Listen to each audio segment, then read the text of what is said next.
Hay una frase que en los pueblos andinos todavía se dice cuando un río crece sin que haya llovido. Bajó un encanto. Mi abuelo la decía sin pensarlo, como quien repite algo que ya no necesita explicación. Y solo con los años entendí que detrás de esa frase había toda una historia que nadie se había tomado el tiempo de contarme completa. Para entenderla, hay que imaginar cómo se vivía antes en esas montañas. Pueblos pequeños, construidos junto a los ríos, porque el agua era vida, para beber, para regar, para lavar. El río no era un paisaje de fondo, era el centro de todo. Y como pasa con todo lo que sostiene la vida de una comunidad, también se convirtió en el lugar donde la gente depositaba sus miedos.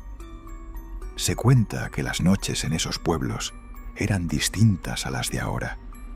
Sin luz eléctrica, sin más sonido que el del agua y el viento entre los cerros, era fácil que cualquier sombra se convirtiera en algo más. Las familias solían reunirse alrededor del fogón después de la cena, y era ahí, en ese momento del día, donde ya no había trabajo que hacer ni luz que aprovechar, cuando las historias empezaban a contarse. No como entretenimiento, como algo más parecido a una costumbre necesaria. Y fue en ese silencio, entre el fuego y la oscuridad de afuera, donde nació la historia del encanto. La tradición oral sostiene que en los ríos vive algo que no es del todo espíritu, ni del todo persona. En algunos relatos se habla de una figura que cambia de cauce cuando el río crece, como si fuera el dueño verdadero de esas aguas, mudándose de casa. En otras versiones, más antiguas y menos contadas hoy en día, se habla de una mujer. Dicen los más viejos del pueblo que aparecía de espaldas, de pie en medio del agua, en las horas en que ya nadie debería estar cerca del río. El cabello siempre mojado, el vestido siempre empapado, como si llevara ahí más tiempo del que cualquier persona podría soportar. Casi siempre de noche, casi siempre cerca de un puente o de las últimas casas del pueblo, donde todavía se alcanzaba a ver una luz encendida a lo lejos. La señal de que la seguridad estaba cerca, pero no lo suficiente. Y quien la veía sentía el impulso de acercarse, no porque ella llamara. Los que contaban esta historia insistían en algo curioso, que ella nunca perseguía a nadie, simplemente esperaba. Y por eso, entre los que todavía cuentan esta historia en los pueblos de los Andes, hay una regla que se repite más que cualquier otra, casi como un mandamiento heredado de padres a hijos. Si alguna vez la ves de espaldas, quieta, en medio del agua, no la sigas. Generaciones enteras crecieron escuchando esta historia, casi siempre de la misma forma, como una advertencia disfrazada de cuento. Y ahí está, quizás, la parte más interesante de todo esto. No lo que pasaba en la historia, sino para qué servía contarla. En comunidades donde los ríos eran, y siguen siendo, un peligro real, corrientes que crecen de golpe, aguas profundas donde es fácil perder pie en la oscuridad. Advertir directamente a un niño o a un hombre que no se acerque de noche no siempre bastaba.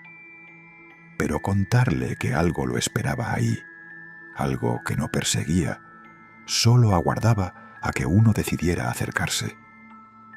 Eso sí se quedaba. Hay algo más en esta historia que vale la pena detenerse a mirar. La mujer del río, según la tradición oral, nunca es descrita como malvada por gusto. Muchos relatos insisten en que ella también fue, alguna vez, alguien de carne y hueso, alguien a quien algo o alguien le hizo daño primero. El castigo, dicen, no era solo para ella, era una advertencia envuelta en compasión. Cuidado con lo que le haces a los demás, porque el río tiene memoria. Muchos recuerdan que sus propios padres o abuelos evitaban ciertos tramos del río después de determinada hora, sin dar mayor explicación.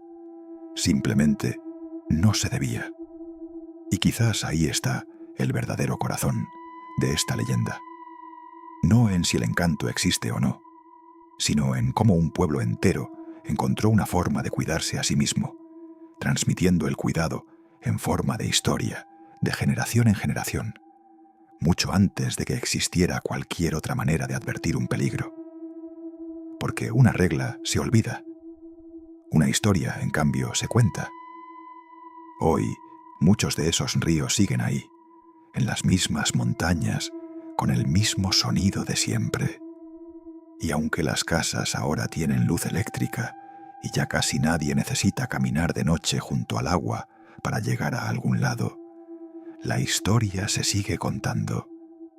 No porque alguien tenga pruebas de que sea cierta, sino porque, de alguna forma, todavía cumple su propósito.